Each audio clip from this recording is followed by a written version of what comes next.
یہ اس ساری کرپشن کو کلین چٹ دینے کے لیے جو این آر او حکومت نے مانگا ہے، یہ این آر او ابھی بھی قائمہ کمیٹی میں ایک دستاویز کی شکل میں موجود ہے۔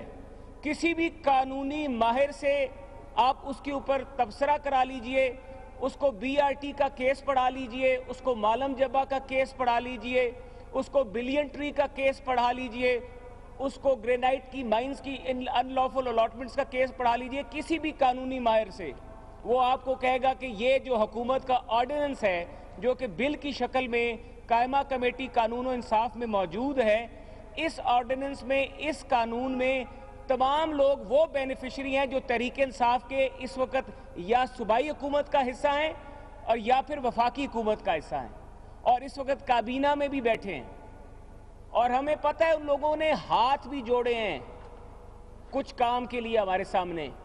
اب میں بات نہیں کروں گا ہاتھ جوڑنے والے صاحب کون تھے، لیکن میں ضرور اتنا بتاؤں گا کہ ہاتھ تب بھی جڑتے ہیں جب آپ کی جو آپ کی کبرڈ ہے اس میں اسکیلیٹنز ہوں، جب آپ کے خلاف ایسے ثبوت ہوں تب آپ اتنے گر جاتے ہیں۔